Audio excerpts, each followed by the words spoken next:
अब हम देखेंगे electrophilic substitution reaction. Electrophilic substitution किसका? फिनॉल का।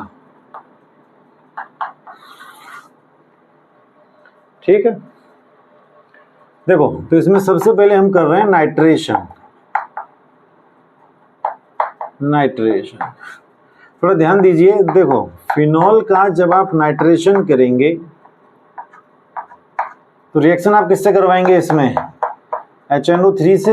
और nitration always occurs in the presence of conc H2SO4। Nitration किसकी प्रेजेंस में होता है? हमेशा कॉन्क H2SO4 की प्रेजेंस में। अब आपने अगर इसका 11th में मैकेनिज्म पढ़ा हो तो आपको पता है कि जब हम नाइट्रेशन कराएंगे तो यहाँ से एक इलेक्ट्रोफाइल निकलेगा NO2 पॉजिटिव। क्या निकलेगा? NO2 positive. और वो इलेक्ट्रोफाइल एक बार ऑर्थो पे और एक बार कहाँ जाएगा? पैरा पे। क्यों? क्योंकि OH is ortho para directing group. ठीक है ना, तो एक बार ये ऑर्थो पे जाएगा, एक बार पैरा पे जाएगा। तो किस तरीके से लगाएंगे हम इसको? देखो एक बार तो यहाँ आ गया ऑर्थो पे, और एक बार ये कहाँ आ जाएगा? Eight para position. ठीक है, इसको मैं अगर नाम दूं तो क्या नाम दूंगा? दिस इज ऑर्थो नाइट्रोफिनॉल और इट इज पैरा नाइट्रोफिनॉल। ठीक है, तो it is very simple. Phenol का नाइट्रेशन आप कराएंगे in the presence of conc H2SO4 तो आपको क्या मिलेगा? आपको मिलेगा एक mixture. You will get a mixture of ortho para nitrophenol. तो मैं इस पॉइंट को चाहूं तो यहां लिख सकता हूं कि on nitration of phenol, on nitration of phenol a mixture of ortho para nitrophenol, ortho and para nitrophenol is obtained.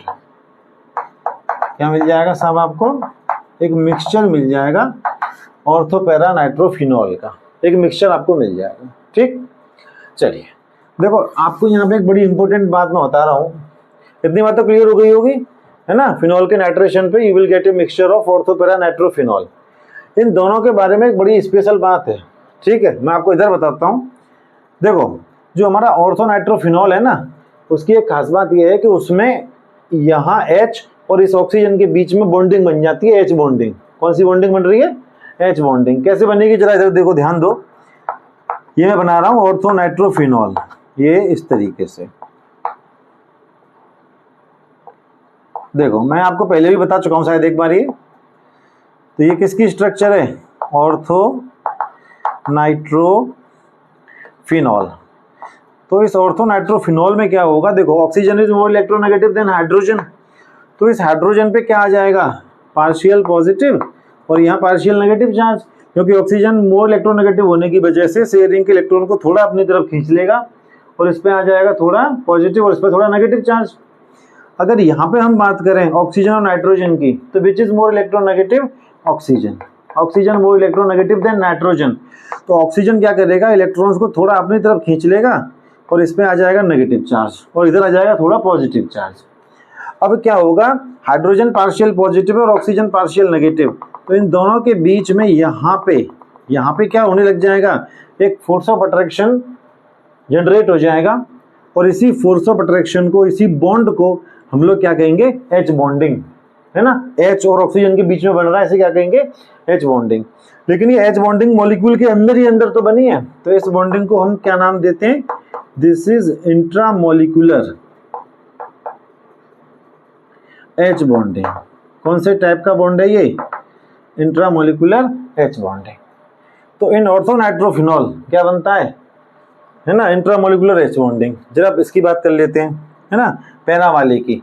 तो ये थोड़ा यहाँ पे थोड़ा एक स्पेशल चीज होने वाली है, जरा ध्यान देंगे। देखो यहाँ पे क्या होगा, मैं इस स्ट्रक्चर को ऐसे लेटा के बना रहा हूँ, तो देखो जरा ये इस तरीके से, ठीक है। जैसे मान लो ये हो गया आपका फिनॉल और ये मैंने बना दिया डबल बॉन्ड O और ये इस तरीके से, ओके। तो ये कौन सा स्ट्रक्चर है, पैरा नाइट्रोफिनॉल। एक और मॉलिक्यूल बना रहा हूं मैं ऐसा ही, एक और मॉलिक्यूल, ये देखें आप, एक और मॉलिक्यूल जो हम बना रहे हैं वो इस तरीके से है, दिस इज वन मोर, ठीक है। तो ये दोनों ही क्या हैं, both are structure of para nitrophenol. अब जरा इसमें एक चीज समझिए, यहाँ पे क्या होगा, अगेन वही बात आ गई, यहाँ पे देखो oxygen more electronegative than hydrogen, तो इस हाइड्रोजन पे आ जाएगा पार्शियल पॉजिटिव और यहाँ पार्शियल नेगेटिव। ये oxygen more electronegative than nitrogen, तो इस पे आ जाएगा पार्शियली नेगेटिव चार्ज, यहाँ थोड़ा पॉजिटिव आ जाएगा। फिर इन दोनों के बीच में क्या बन जाएगा, अट्रैक्शन। और इस बॉन्ड को मैं इस बार क्या कहूंगा, है तो ये अभी भी एच बॉन्डिंग, बट जब दो मॉलिक्यूल के बीच में एच बॉन्ड बनता है then we call it intermolecular H bonding. और जब मॉलिक्यूल के अंदर ही अंदर बन जाए तो इंट्रा, और ये क्या होगा, इंटर। तो इसे मैं क्या कहूंगा, this is intermolecular H bonding, ठीक है। तो देखो नाइट्रेशन के सॉरी फिनॉल की नाइट्रेशन पे आपको मिलता है एक मिक्सचर ऑर्थोनाइट्रोफिनॉल और पैरानाइट्रोफिनॉल का, ठीक है।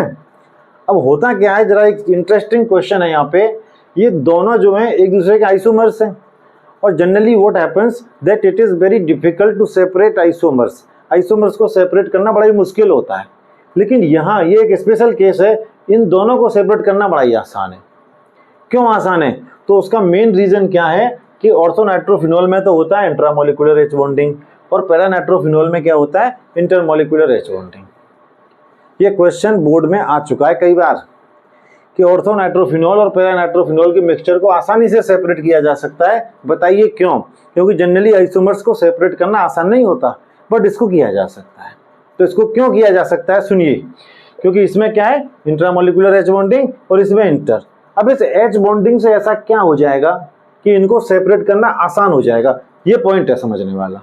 बात समझ पा रहे हैं, तो देखो जरा ध्यान से इसको ऐसे समझो, मान लो इसमें तो मैंने भर लिया ऑर्थोनाइट्रोफिनॉल, है ना, थोड़ा समझने की बात है भाई, और इसमें मैंने भर लिया है क्या, this is filled up with the paranitrophenol.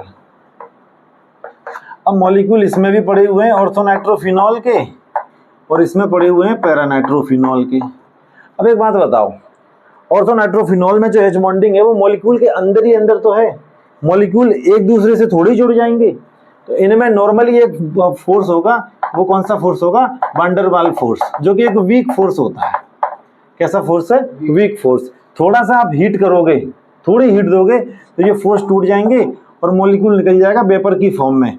तो थोड़ा हीट करने पर ही ये वेपर की फॉर्म में चला गया, तो इसका बॉइलिंग पॉइंट कैसा होगा, लो, ठीक, क्योंकि मॉलिक्यूल्स के बीच में एक सिंपल सा वीक फोर्स लग रहा है, वैन डर वाल फोर्स, जो कि थोड़ा हीट करने पर ही क्या हो जाएगा, फोर्स टूट जाएगा, और थोड़ी हीट पर ही ये मॉलिक्यूल वेपर में चले जाएंगे, तो बॉइलिंग पॉइंट लो होगा। लेकिन यहाँ ऐसा नहीं है, पैरानाइट्रोफिनॉल में जो वैन डर वाल फोर्स है वो तो हो गई है ना, लेकिन इसके अलावा आप देख सकते हैं पैरानाइट्रोफिनॉल में इंटरमोलिकुलर एच बॉन्डिंग है, जिसकी वजह से मॉलिक्यूल एक दूसरे से जुड़ रहे हैं, स्ट्रॉन्ग बॉन्ड बना रहे हैं। कौन सा बॉन्ड है, इंटरमोलिकुलर एच बॉन्डिंग, एक स्ट्रॉन्ग बॉन्ड। तो वैन डर वाल फोर्स होने के साथ साथ यहाँ एक और स्ट्रॉन्ग बॉन्ड बन गया साहब, है, कौन सा बॉन्ड बन गया, इंटरमोलिकुलर एच बॉन्डिंग। अब क्या होगा, अब अगर आप इसको हीट करोगे भी ना, तो आपको बहुत सारा हीट देना पड़ेगा, तब जाके ये स्ट्रॉन्ग बॉन्ड्स टूटेंगे और तब जाके ये वेपर की फॉर्म में निकलेगा। तो क्योंकि बहुत ज़्यादा हीट करना पड़ रहा है तब जाके वेपर में चेंज हो रहा है, तो इसका बॉइलिंग पॉइंट कैसा हो जाएगा, दिस इज वेरी हाई। तो बॉइलिंग पॉइंट उसका हाई होगा, इसका लो होगा। बात समझ में आ रही है। तो due to the presence of intramolecular H bonding boiling point कम होगा, इंटरमोलिकुलर एच बॉन्डिंग की वजह से इसका बॉइलिंग पॉइंट हाई होगा। अब एक बात समझना ध्यान से, यहाँ पे जब हमने नाइट्रेशन कराया फिनॉल का तो हमें क्या मिला, we get a mixture of ortho paranitrophenol. अब एक बात बताओ, मान लो मेरे पास यहाँ पे एक मिक्सचर है और इसमें दोनों हैं, ऑर्थोनाइट्रोफिनॉल भी है पैरानाइट्रोफिनॉल भी है, तो मैं थोड़ी सी हीट दूंगा तो सबसे पहले किसके मॉलिक्यूल वेपोराइज होंगे, मुझे जरा बताओ। सबसे पहले मॉलिक्यूल किसके वेपोराइज हो जाएंगे, ऑर्थोनाइट्रोफिनॉल के, क्योंकि उसका बॉइलिंग पॉइंट कम है।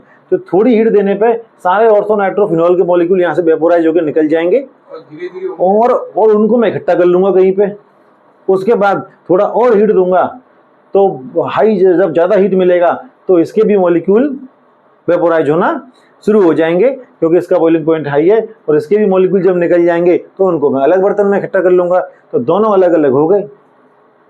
ठीक है ना, दोनों अलग अलग हो गए, यही हो गया हमारा सेपरेशन। ठीक है, तो सिंपल याद रखें, ऑर्थोनाइट्रोफिनॉल और पैरानाइट्रोफिनॉल को हम आसानी से सेपरेट कर सकते हैं just because of difference in their boiling point. इसका बॉइलिंग पॉइंट कम है, इसका ज़्यादा है, तो थोड़ा हीट करने पे पहले ऑर्थो वाला निकल जाएगा वेपर बन के, थोड़ा और हीट करेंगे तो पैरा वाला निकल जाएगा। लेकिन बॉइलिंग पॉइंट में अंतर आया क्यों? Due to the presence of these both H bondings. एक में इंट्रामोलिकुलर है, एक में इंटरमोलिकुलर एच बॉन्डिंग है। ठीक है, बात क्लियर हो गई? तो हम यहाँ पे लिख रहे हैं, ये पॉइंट आपको नोट करना पड़ेगा, इंपॉर्टेंट है, एग्जाम में आता रहता है। The mixture of ortho and paranitrophenol, the mixture of ortho and paranitrophenol can be separated easily, because can be separated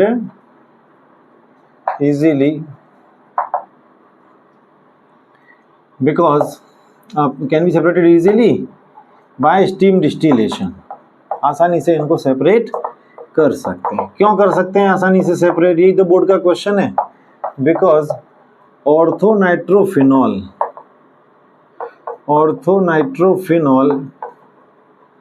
has less boiling point. ठीक है, क्यों बॉइलिंग पॉइंट कम है उसमें? क्योंकि उसमें होता है intramolecular H bonding, due to the presence of intramolecular H bonding.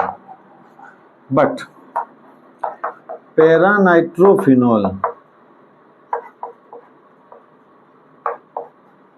has high boiling point due to the presence of intermolecular H bonding। Intermolecular H bonding। ठीक है, तो अगर बोर्ड में इस तरह का क्वेश्चन आता है कि क्यों इनको आसानी से हम सेपरेट कर सकते हैं, या क्यों इसका बॉइलिंग पॉइंट कम है इसका ज़्यादा है, तो this is the answer, note करिए। तो इसमें हम देख चुके हैं कि फिनॉल का नाइट्रेशन अगर हम करें डाइल्यूट HNO3 के साथ, then we will get a mixture of ortho nitrophenol और पैरानाइट्रोफिनॉल, जिनको हम आसानी से सेपरेट कर सकते हैं। ठीक है, लेकिन अगर नाइट्रेशन में हम डाइल्यूट HNO3 न लें और उसकी जगह पे ले लें कॉन्क HNO3, तो क्या होगा वो देख लो। बस एक देखो, जैसे कि मान लो दिस इज फिनॉल और इधर हमने क्या ले लिया, कॉन्क HNO3, तो अब क्या होगा? अच्छा, आपको मालूम है nitration always occurs in the presence of conc H2SO4। किसकी प्रेजेंस में होता है? कॉन्क H2SO4 की प्रेजेंस में। लेकिन इस बार आपने HNO3 भी कैसा ले रखा है? कॉन्सेंट्रेटेड। तो अगर कॉन्सेंट्रेटेड HNO3 लेके नाइट्रेशन कराएंगे तो यहाँ से जो NO2 पॉजिटिव इलेक्ट्रोफाइल निकलेगा वो क्या करेगा, एक ही साथ ऑर्थो और पैरा हर जगह पे अटैक कर देगा। अगर हम यहाँ पे कैसा लेते हैं डाइल्यूट HNO3, तो या तो ऑर्थो पे जाता है या पैरा पे जाता है, एक पे जाता है। लेकिन अगर आपने कॉन्सेंट्रेटेड HNO3 लिया है तो NO2 पॉजिटिव एक ही साथ सब जगह पे अटैक करेगा, तो क्या कंपाउंड बनेगा? कुछ this kind of compound you will बता रहे हैं, तो ये कंपाउंड आपको मिल जाएगा। ठीक, तो this kind of compound conc HNO3 लेते ही NO2 पॉजिटिव ऑर्थो पैरा सब जगह पे एक साथ अटैक कर देता है। इस कंपाउंड का नाम क्या होगा? तो अगर मैं इसको 1246, ठीक है, इसका नाम हो जाएगा 2,4,6 tri nitro phenol. This compound is also known as picric acid. Picric acid, ठीक है, तो एग्जाम में आ चुका है ये वाला भी कई बार क्वेश्चन। ठीक है, तो ये नोट कर लीजिए।